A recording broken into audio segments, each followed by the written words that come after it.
dipastikan dia meninggal. Karena kalau belum meninggal tidak boleh diwariskan hartanya. Orangnya masih hidup. Atau misalkan seorang keluar kota atau keluar negeri bekerja, nggak ada kabar, nggak ada kabar sama sekali, nggak pulang-pulang. Apakah hartanya diwariskan? Ya tunggu dulu. Jika belum pasti dia meninggal, maka tidak boleh kemudian dibagi warisan. Hendaknya apa? Diangkat ke pengadilan, kemudian nanti hakim memutuskan akan menunggu selama sekian tahun. Dikasih masa tunggu.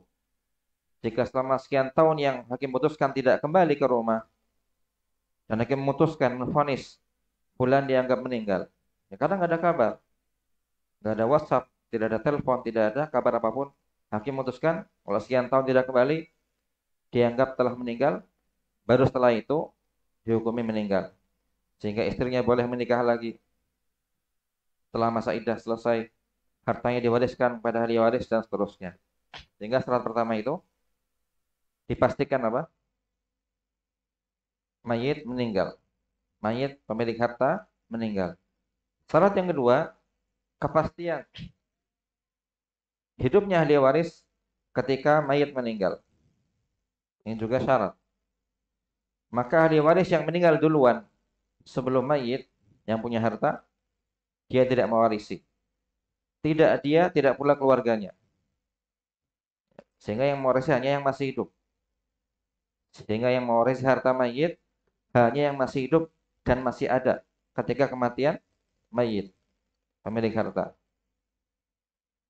Dan yang ketiga syaratnya adalah ilmu waris, ya, membagi dengan cara sesuai ilmu faraid, sesuai Al-Qur'an dan Sunnah. Dari sini ya, menyempurnakan yang kita bahas kemarin tentang penghalang waris. Anggaplah ada seorang ahli waris. Bapaknya meninggal, dia punya anak. Kapan si anak bukan ahli waris bapaknya? Atau kapan istri bukan ahli waris suami yang meninggal?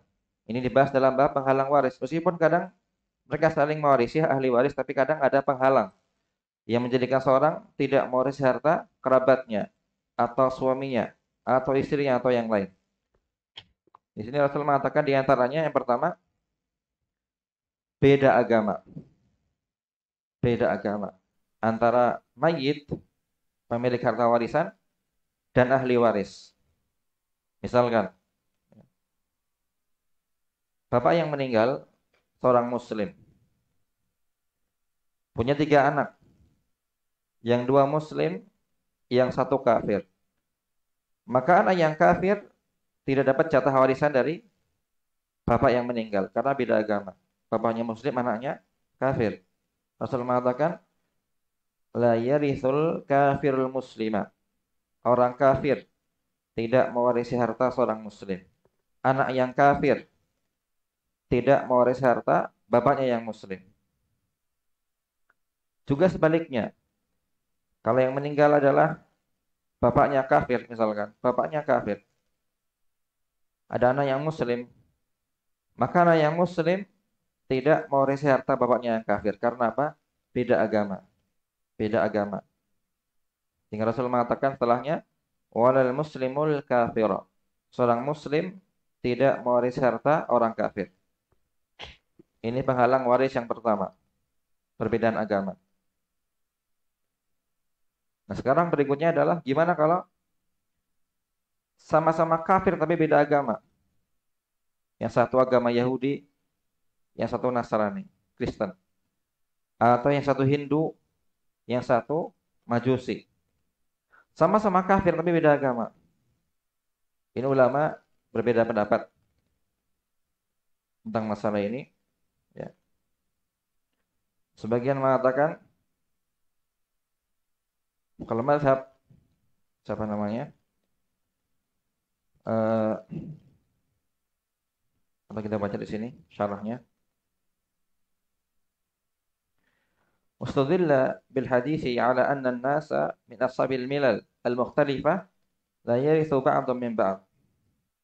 Sebagian ulama ada yang berdalil dengan hadis ini bahwasanya pemilik agama yang bermacam-macam, orang kafir dari agama yang bermacam-macam jenisnya.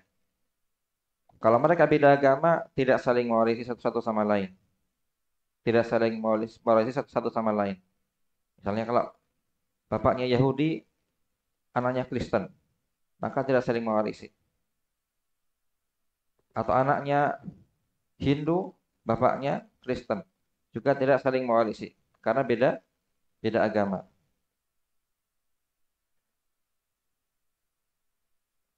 Wa dhahirul hadis annahum yarithun. Dalam syarah disebutkan, namun zahir hadis ini orang kafir saling mewarisi meskipun beda agama karena sama-sama kafir. Nyatanya mereka sama-sama agamanya agama kekafiran. Sama-sama tidak bertauhid. Sama-sama tidak beriman kepada Allah Subhanahu wa taala. Maka apapun agamanya, apapun mereka sebut istilahnya, tetap kafir. Dan Rasul mengatakan di sini, wala yarithul kafirul muslim, la yarithul kafirul muslima, walal muslimul kafir. Rasul menyebut dengan lafaz umum, al-kafir. Dan kafir mencakup segala macam agama. Sehingga yang tidak mewarisi hanya ketika beda agama antara muslim dan kafir. Adapun jika sama-sama kafir, meskipun beda jenis kekafirannya, sama-sama kafir tetap saling mewarisi. Ini mazhab Syafi'i dan Abu Hanifah. Mazhab Syafi'i dan Abu Hanifah. Ada mazhab yang lain, tadi yang pertama kita sebutkan, yaitu mazhab Ahmad ya, dan Malik. Mereka mengatakan orang kafir yang beda agama, orang kafir beda agama tidak saling mewarisi. Mazhab Ahmad dan Imam Malik. Adapun mazhab Asy-Syafi'i dan Abu Hanifah, mereka mengatakan saling mewarisi karena sama-sama kafir. Wallahu a'lam bishawab. Dan zahir hadis ini menguatkan pendapat siapa? Asy-Syafi'i dan Abu Hanifah. Karena Nabi tidak merinci kekafiran yang ada. Nabi hanya mengatakan la yarithul kafirul muslima walal muslimul kafira. Seorang kafir tidak mewarisi harta seorang muslim dan seorang muslim tidak mewarisi harta orang kafir. Mafhum mukhalafahnya adalah mafhum mukhalafah dari lafaz ini, sesama muslim saling mewarisi. Juga sesama kafir saling mewarisi. Wallahu alam bishawab. Penghalang yang kedua di antara penghalang waris adalah membunuh mayit, pemilik harta warisan. Contoh, si anak ribut ingin bagi warisan. Padahal apa? Masih hidup orang tuanya, masuk bagi warisan. Namanya warisan itu kapan? Setelah ada yang meninggal orang tuanya atau pemilik harta meninggal, ada warisan dibagi. Anak ribut, minta jatah warisan. Kemudian dia membunuh bapaknya sendiri. Dengan tujuan apa? Agar bagi warisan dia dapat harta warisan setelah kematian bapaknya yang meninggal. Ini malah sebaliknya. Dalam Islam, dalam syariat, ketika ada seorang ahli waris membunuh pemilik harta warisan, justru dia terhalang dari warisan. Dia malah bukan ahli waris. Sehingga apa? Contoh, sebelumnya ada bapak terbunuh oleh anak pertama. Dia punya 3 anak. Anak 2, 3 sama istri misalkan. Yang masih hidup di antara ahli waris yang ada. Maka yang mewarisi hanya siapa? Hanya istri dan anak kedua, anak ketiga. Adapun anak pertama yang bunuh terhalang dari warisan. Terhalang dari warisan. Sehingga ada kaidah para ulama, man ta'ajjala qabla awanihi uqiba bi hirmanihi. Siapa yang terburu-buru sebelum waktunya akan diharapkan dari tujuannya. Dari apa yang diharapkan? Dia kan niatnya membunuh biar dapat harta warisan. Malah bukan ahli waris, malah terhalang. Ya. Atau dalam masalah wasiat, dulu kita bahas ketika syarah hadis wasiat. Ketika orang yang diberi wasiat harta, namanya wasiat kan apa? Kapan ditunaikan? Setelah orang yang berwasiat meninggal. Namanya harta wasiat diberikan kepada orang yang dituju setelah orang yang berwasiat meninggal. Saya mengatakan saya berwasiat kalau saya mati maka mobil ini untuk fulan, sahabat saya. Misalkan. Ya sah wasiatnya. Kapan diberikan mobilnya? Setelah dia meninggal, pemilik mobil ini. Nah, ternyata sahabatnya tidak sabar ingin dapat mobil wasiat dengan segera. Dibunuhlah pemilik mobil. Justru malah terhalang dari wasiat. Karena apa? Dia terburu-buru sebelum waktunya. Maka apa hukumannya dalam syariat? Oh, kiba, dihukum dengan bihirmani, diharamkan dari harta wasiat. Diharamkan dari harta warisan yang dia damba-dambakan, yang dia tunggu-tunggu. Nauzubillah min dzalik. Ini kaidah umum cakup segala hal. Makanya seorang adalah santai, jangan terburu-buru, sabar. Nanti ada waktunya, insyaallah taala. Kemudian yang berikutnya adalah budak. Di antara penghalang waris adalah budak. Jika dia seorang budak, maka dia tidak akan jadi ahli waris sama sekali. Karena kata ulama, alam tu wa maluhu li sayyidihi. Namanya budak dan harta budak ini milik tuannya. Dalam Islam, budak tidak punya hak milik. Budak tidak punya hak milik sama sekali. Kalau budak punya uang, maka milik tuannya, uang tersebut. Ya. Sehingga apa?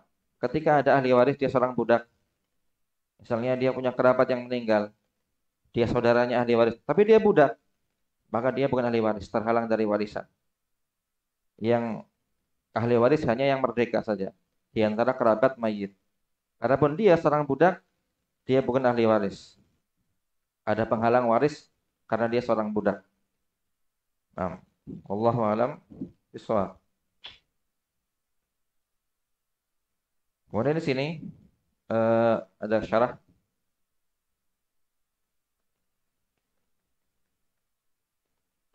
Wa fi jawazu tamlikud daur fi Makkah.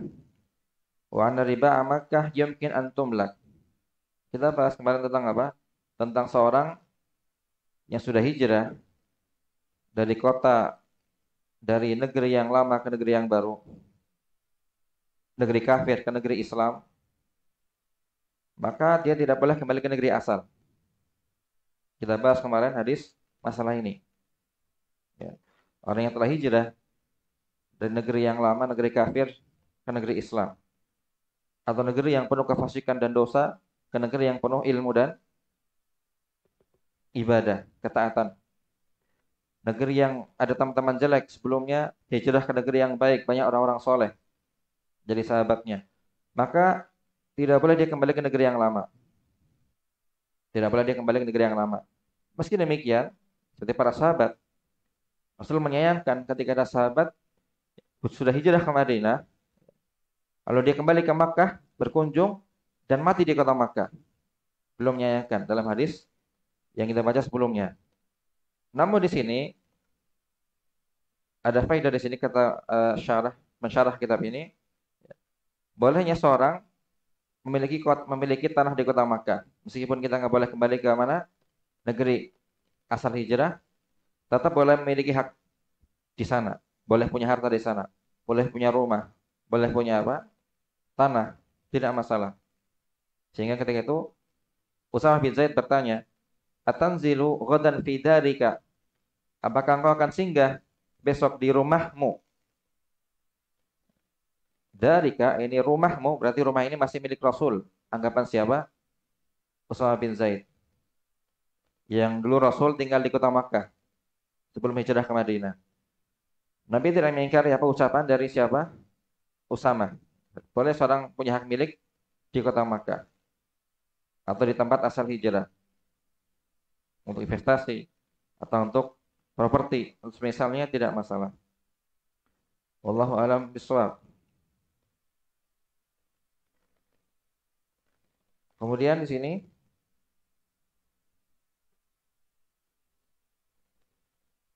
faedah yang lain,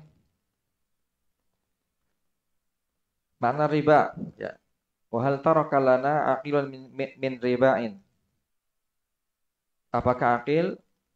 Ya, akil ini paman Nabi SAW, kerabat Nabi di kota Makkah yang kafir.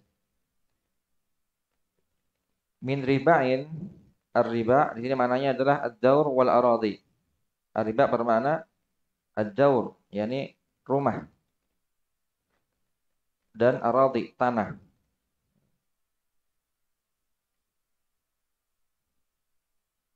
Allahu alam bissawab. Kemudian juga faedah yang lain, ini masalah safar. Ketika seorang telah pindah rumah, dulu punya rumah di suatu kota, kota A misalkan. Dia pindah rumah ke kota B, misalkan, menetap di kota B. Sudah tidak pernah lagi tinggal di kota A. Ketika dia safar dari kota B ke kota A, rumah yang sudah ditinggalkan atau sudah dikontrakkan barangkali, atau sudah diwariskan atau semisalnya, maka tetap dianggap safar karena dia keluar kota dari asal rumahnya di kota B. Ketika dia ke kota A, jauh jaraknya, telah mencapai jarak safar melebihi berapa kilometer, 80 kilometer atau lebih, maka dianggap safar. Jika ketika singgah di kota A, dia masih apa? Safar. Dikatakan atanzilu ghadan. Tanzil ini singgah. Singgah itu sementara, enggak lama. Bukan iqamah, bukan dikatakan iqamah, tinggal, menetap, tapi tanzil, singgah. Artinya cuma sebentar. Ulama mengatakan, kapan seorang dikatakan telah menetap, telah mukim, sehingga tidak berlaku hukum safar baginya.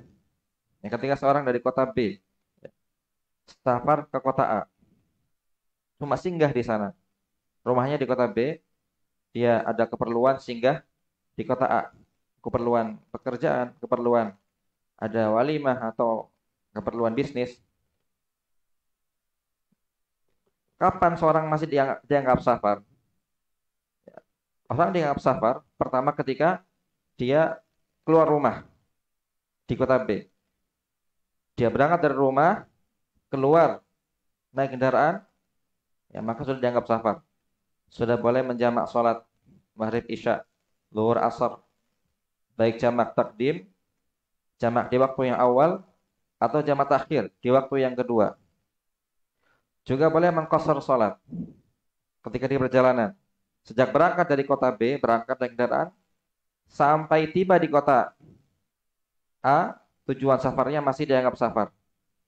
Nah sekarang, misal dia singgah di kota A, perkiraan sekitar 2 hari 3 hari lah. Rencana paling 2 hari nginep, terus balik. Apakah dia boleh mengqashar sholat ketika di kota A? Boleh menjamak sholat ketika 2 hari di kota A, kota tujuan safar? Atau dia singgah seminggu, sepekan, atau sebulan? Apakah selama sebulan ini di kota A dia boleh mengqashar sholat, boleh menjamak sholat? Ulama mengatakan dirinci. Ya.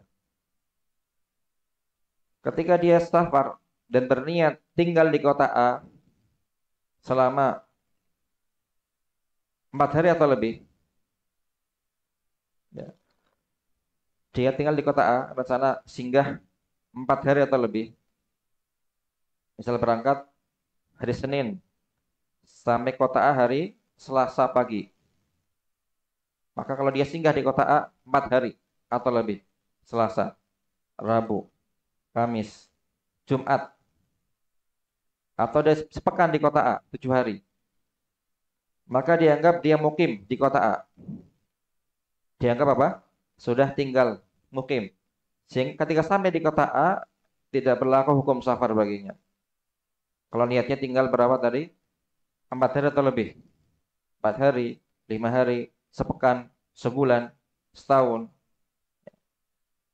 atau antum ya, di luar kota tinggalnya, kemudian asrama di masjid, di mabais kuliah selama sekian tahun, 4 tahun, 3 tahun, maka dianggap mukim di sini karena lebih dari 4 hari masa tinggal di kota tujuan safar. Maka tidak boleh mengqashar sholat, tidak boleh menjamak sholat selama sampai di kota tujuan. Jelas ya? Sehingga rukhsah safar telah berhenti, telah selesai ketika dia sampai di kota tujuan. Karena niatnya sudah jelas, menetap 5 hari, 4 hari, sebulan, 7 hari. Kapan dia boleh kembali mengqashar sholat? Ketika kembali pulang ke negerinya. Dari kota A dia berangkat ke kota B, pulang ke rumah, baru boleh kembali mengqashar dan jamak sholat. Adapun kondisi yang kedua, ketika dia hanya menetap sehari atau 2 hari atau 3 hari atau setengah hari, maka masih dianggap safar. Dianggap safar. Sehingga selama 3 hari di kota A masih boleh mengqashar sholat dan menjamak sholat karena dia masih musafir statusnya. Masih musafir statusnya. Wallahu alam bissawab. Ini masalah singgah di kota yang dituju ketika safar. Wallahu alam. So ini fatwa dari ulama al-Lajnah Daimah. Syekh bin Baz, Syekh Shalih Fauzan dan yang lainnya. Sehingga jangan sampai seorang sudah di asrama sini atau tinggal di luar kota sebulan, 2 bulan, setahun masih mengqashar sholat terus. Ya. Karena ada batas waktunya. Kalau dia lama di sana dianggap sebagai mukim. Sudah menetap di kota tersebut. Wallahu a'lam bishawab. Kita lanjutkan berikutnya hadis ke 305. An Abdullah bin Umar radhiyallahu anhuma anna Nabiy sallallahu alaihi wasallam naha an bai'il wala wa hibatihi. Dari Ibnu Umar radhiyallahu anhuma bahwa Nabi sallallahu alaihi wasallam melarang jual beli wala dan menghibahkan wala. Apa itu wala? Ya. Al-wala sudah kita jelaskan tadi. Al-wala huwa ma a'tahu syari min haqqi sayyid al-mu'tik fi itsbati nusratil abdi al-mu'taq lahu. Di sini ada keterangan dalam bahasa Arab ya. Wala adalah hak yang Islam berikan kepada tuan, kepada sayyid tuan yang membebaskan budak. Hak tadi, hak dia mewarisi hartanya atau hak wali misalkan dan semisalnya. Rasul melarang seorang menjual wala. Kalau ada tuan, ya, misalnya Ibnu Umar, dia membeli Nafi dari perbudakan, dia bebaskan oleh Ibnu Umar. Maka namanya Nafi' Maula Ibnu Umar atau Barirah Maula Aisyah. Namanya wala ini, wala, status wala ini tidak boleh dijual belikan. Saya menjual wala saya seharga sekian. Atau saya menghibahkan wala saya untuk fulan. Yang ketika nanti budak yang bebas ini meninggal, fulan yang mewarisi. Karena saya hibahkan kepada fulan walaknya. Ini nggak boleh demikian. Tidak boleh menjual belikan wala dan tidak boleh menghibahkan hak wala. Karena Rasul mengatakan dalam hadis sahih yang telah lalu kita bahas, innamal wala'u liman a'taqa. Wala hanyalah hak siapa? Orang yang a'taqa, memerdekakan. Sehingga tidak ada jual beli wala. Tidak ada hibah wala. Namun wala bisa diwariskan kepada ahli waris. Misalnya pemilik wala Ibnu Umar. Ya. Nafi Maula Ibnu Umar. Ibnu Umar pemilik wala dari Nafi. Ibnu Umar meninggal, maka dia bisa mewariskan walak pada anaknya, keluarganya. Ya.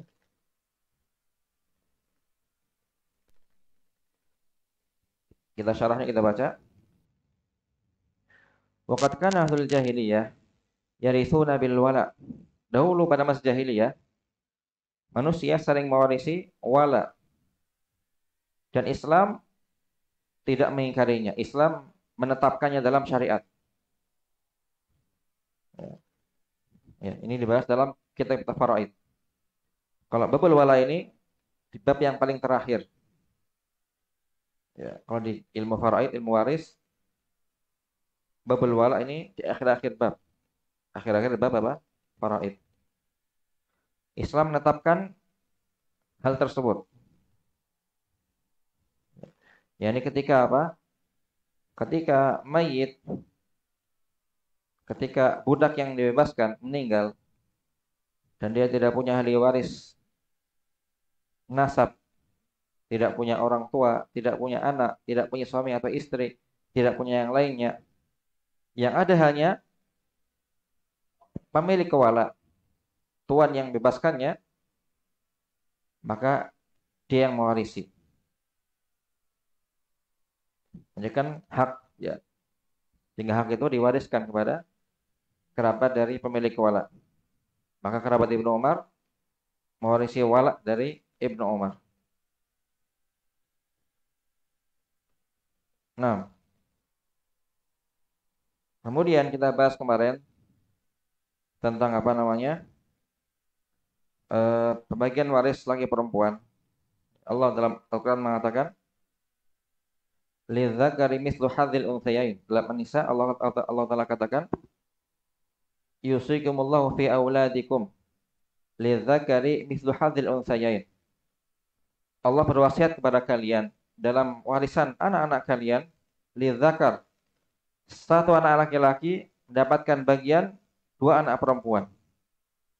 Sehingga dalam faraid, dalam ilmu waris, anak laki-laki jatahnya dua kali lipat dari anak perempuan. Misalnya, contoh, ada ahli waris, ada mayit meninggal, punya dua anak. Satu anak laki-laki, satu anak perempuan. Sudah, yang lainnya udah nggak ada. Nggak ada istri, nggak ada orang tua mayit, tidak ada kerabatnya. Hanya ada dua orang ahli waris, misalkan ya. Misalkan.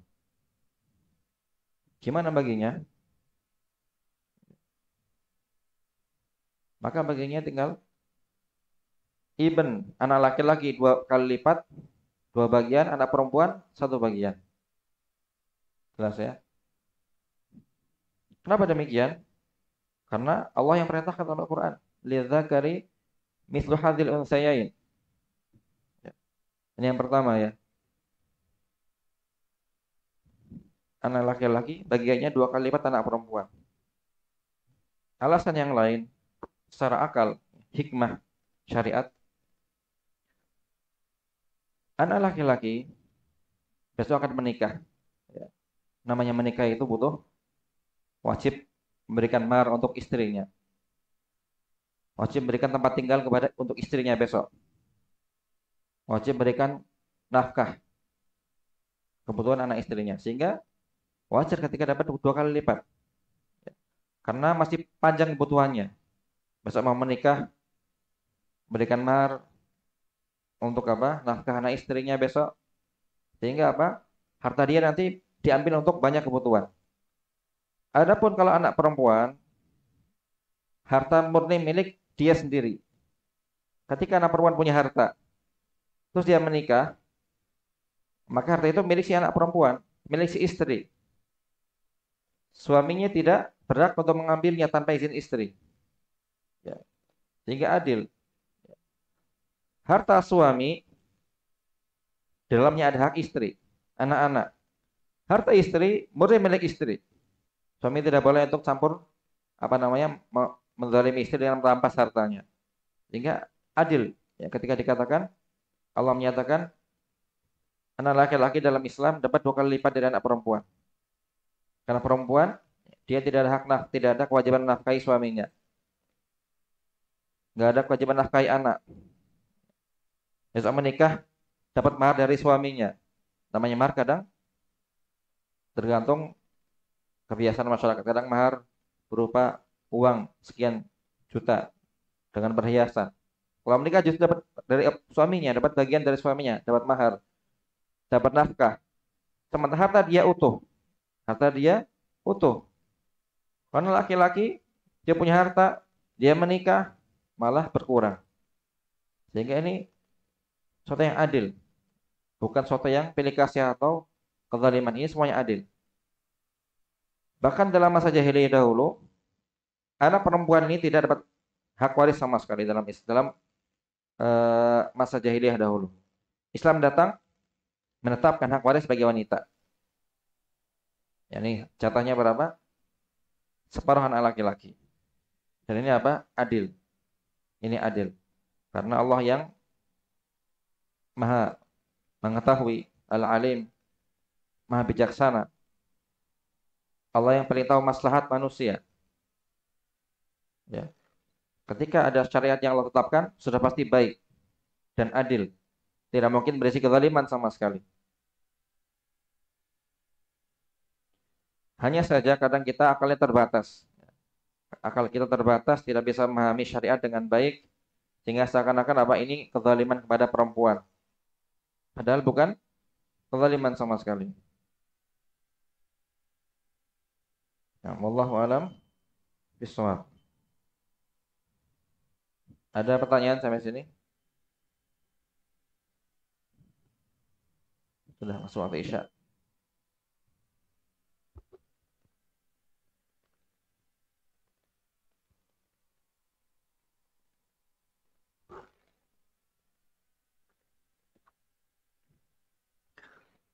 Kemudian saya tambah sedikit. Jika ada seorang yang menjual wala atau menghibahkan wala kepada orang lain, apa akadnya? Apakah sah atau tidak sah? Tidak sah akadnya. Ya. Selain diharamkan juga tidak sah. Karena apa? Karena hukum asalnya demikian. Al-aslu fin nahyi litahrim walil fasad. Dalam kaidah usul fikih disebutkan hukum asal larangan ini pertama mengharamkan hal yang dilarang. Yang kedua, menjadikan tidak sah atau rusak akad yang dilarang. Rasul melarang menjual wala, menjual hibah wala. Ada orang nekat menjual walaknya, menghibahkan walaknya, maka tidak sah akadnya sama sekali dan dia berdosa. Karena hukumnya haram. Wallahu alam bishawab.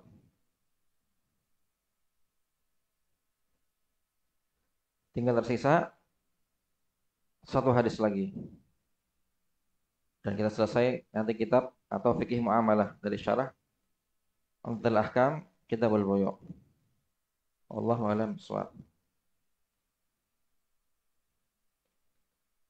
Ada pertanyaan? Kalau enggak ada kita akhiri. Hadza wallahu alam bishawab. Wa naktafi bihadzal qadar. Wabillahi taufik. Assalamualaikum warahmatullahi wabarakatuh.